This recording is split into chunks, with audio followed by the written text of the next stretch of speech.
My sister passed her blind date to me with a smile, and what she said next I have carried every single day since. My name is Claire Hendricks, 28 years old, Portland, Oregon. I teach art to second graders, I drive a dented car I keep meaning to fix, and I have spent my whole life watching the sister who walked away from everything she decided wasn't worth her time. Sarah Hendricks, 32, my older sister, is a real estate marketing manager who measures people the way she measures properties, by surface value alone. That Tuesday she called me outside Roseland Bistro, voice sharp and bright. He's sitting there in a hoodie, Claire, worn jeans, no watch, he's boring and cheap, honestly more your speed. She didn't even sit down, she was already gone, laughing into her phone, chasing something shinier. I stood outside, keys in hand, 11 seconds of silence, then I walked in. The man she didn't want looked up from his cold coffee, smiled like he had been expecting exactly me, and something in my chest went completely quiet. I sat down across from Ethan Calloway, 31, a software architect with kind eyes and a hoodie that Sarah had already sentenced him for, and I almost apologized for her. I almost said she's not usually like this, which would have been the 32nd year of that particular lie. Instead I said, I'm Claire, I think I'm your plan B tonight. He looked at me, steady and unhurried, and said, funny. You seem more like the original plan. I didn't laugh, I just felt something settle. The kind of conversation that doesn't happen twice started somewhere around the second coffee. He asked what art meant to second graders who had never been told they were artists. I noticed things Sarah never would have: no expensive watch, worn paperback in his jacket pocket, and when the bill came, the way he signed the receipt with one clean, unhurried stroke. An artist notices signatures, I noticed his. 2 hours disappeared and I didn't want to leave. When we finally stood to go, he said, "Can I find you again?" 4 words, he already knew the answer. He found me again 11 days later, not through a text, not through a dating app notification, through my classroom. Our school's art program had received a grant renewal letter, and my principal called me in to share the news because apparently the program's anonymous benefactor had specifically cited student impact reports. Reports I had written by hand every semester for 4 years, convinced nobody important was reading them. Somebody had been reading them. I was scanning the letterhead when Mom called to check on me. I told her about Ethan, about the coffee going cold, about the original plan. She went silent in that particular way she has, not empty silence, thinking silence. Claire, she said carefully, what does he do exactly? I said software. She said nothing more. That evening Ethan texted just, I'd like to take you somewhere proper this time. I was still holding the grant letter. The paper trail she never knew existed was already forming. I looked at the donor company name printed at the bottom. Then the signature beneath it, one clean, unhurried stroke. My hands went still. That signature, I knew that signature. I had seen it before, just not like this. Sarah called on a Thursday, which usually meant she had something to display. She had been seeing Marcus Webb, 35, a luxury car sales manager with a jawline he clearly considered a personality, and she wanted me to know every detail of their upcoming evening. We're going to the Hargrove Charity Gala, Claire, black tie. Marcus knows the organizer personally. She listed everything: the venue, the dress, the reservation at the pre-event dinner. Then, almost as an afterthought, there's some tech founder speaking, keynote thing, apparently a very big deal. She laughed softly. You know how these people are, made their money staring at screens, no real presence. I said nothing, I just listened. The way I have always listened to Sarah, carefully, completely, filing everything, because Ethan had mentioned a charity commitment that same week. Casually, the way people mention things they consider ordinary that are anything but. He hadn't said which event, he hadn't needed to, I already knew. I sat with that knowledge quietly, the way you sit with a card you haven't played yet, patient, still, completely certain of what happens next. I almost didn't go. I want to be honest about that. I stood in front of my closet for 20 minutes holding the one dress I owned that had never found the right occasion, and I almost put it back. Ethan had told me he had a prior commitment that evening, something he couldn't move, and I hadn't pushed. I went alone because Mom called at 6:15 and said only, wear the green one, Claire, and go, so I went. The Hargrove Gala was everything Sarah had described: chandeliers, black ties, the particular kind of silence that expensive rooms make. I gave my name at the entrance and the woman checking the list paused, looked up and said, Miss Hendricks, you're at table 1. I thought it was a mistake, maybe a gift from the school, maybe a clerical error, but I sat down anyway. My full name, printed clean on a place card at the head table. Dev Patel, 34, Ethan's business partner, had arranged this. I wouldn't learn that until later.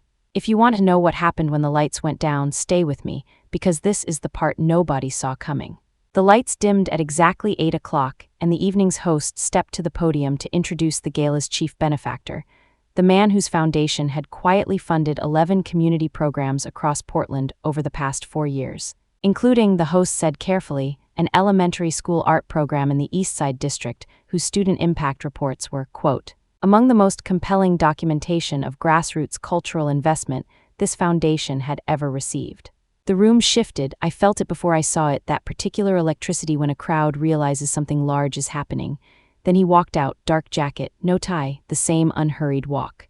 The same steady eyes that had looked up from a cold coffee at a corner table and smiled like he had been expecting exactly me. Ethan, the man in the hoodie, the man Sarah had looked at once and called boring and cheap, was standing at a podium in front of 400 people who were already rising to their feet. A standing ovation he hadn't asked for. I forgot to breathe. Somewhere behind me, I heard a champagne glass stop moving. I found her in the crowd the way you always find the person you grew up with, not by looking, but by feeling the familiar weight of their presence somewhere in the room. Sarah was standing near the third table in a dress I recognized as the one she had sent me a photo of 3 weeks ago with the caption, "This is what effort looks like," and she was staring at the stage with an expression I had never seen on her face before. Not anger, not jealousy, something quieter and more devastating than either, the specific look of someone watching a door they once walked away from swing wide open for somebody else. Marcus stood beside her, already scanning the room with the nervous energy of a man recalculating. Sarah's champagne glass stopped halfway to her lips. She went completely still. Then slowly, like someone turning in a dream, her eyes moved from the stage and found the head table.